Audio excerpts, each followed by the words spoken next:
Finally এতদিন পর আমাদের বাড়ির উঠোনের জলটা প্রায় শুকিয়ে গেছে, এখনও প্যাচপ্যাচে আছে।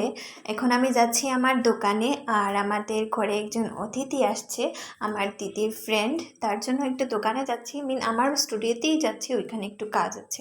তারপর ঘরে এসে দেখলাম ওই দিদিটা চলে এসেছে, আর সকালের ব্রেকফাস্ট হচ্ছে। আজকে দিদি বাঁধাকপি দিয়ে ভাত খাচ্ছে সকাল সকাল, আর কাল যে রুটি বানানো হয়েছিল রাত্রিবেলা, ওই রুটিটা দিয়ে মা বাঁধাকপি খাচ্ছে, আর আমি চা দিয়ে সিঙ্গারা খাচ্ছি। সিঙ্গারাটা দিদি এনেছিল, ওই দিদিটা আসার সময় অনেক কিছুই এনেছিল। তারপর আমরা অনেক মাস্তি করলাম, দেন আমি নাট ক্র্যাকারটা দিলাম ওনাকে, তো উনি বললেন না, এটা আমার খেয়ে শেষ হয়ে যাবে। তারপর ওনাকে নিয়ে আরও একটু মাস্তি করলাম। তারপর আমাদের দাদুকে খাওয়ান দেওয়া হয়ে গেছে।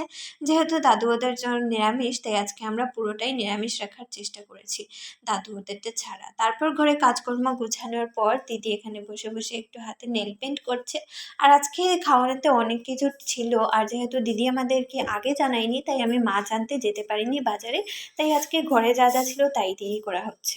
লাঞ্চটা শুটকি মাছ ছিল, ডিম ছিল, ডাল, আরও কী ভাজা পোড়া নিরামিষ সবজি, বাঁধাকপি ছিল। খাওয়া দাওয়া শেষে আমরা শুয়েছিলাম, আর আজকে খাওয়া দাওয়া করতে করতে এত মাস্তি হয়েছে কি বলবো তোমাদেরকে।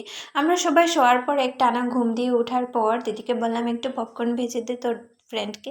তারপর দিদি আর আমার দিদি মিলে পপকর্ন ভেজে নিচ্ছিল। তারপর আমার মা এসে সব কিছু দেখিয়ে দেখিয়ে দিচ্ছিল, আর এই পপকর্নটা দেখে আমার জাস্ট কি বলবো, আমি লোভ সামলাতে পারিনি, এত দেখে টেস্টি লাগছিল, আর স্মেলটা তো কি দারুণ ছিল। তারপর আমার মা চা বানিয়ে নিল, দেন আমরা সবাই মিলে পপকর্ন দিয়ে আর টিফিন করে নিলাম। তারপর আজকের মাস্তিটা এতটুকু পর্যন্তই, কারণ হচ্ছে দিদি এখন চলে যাবে বাড়িতে।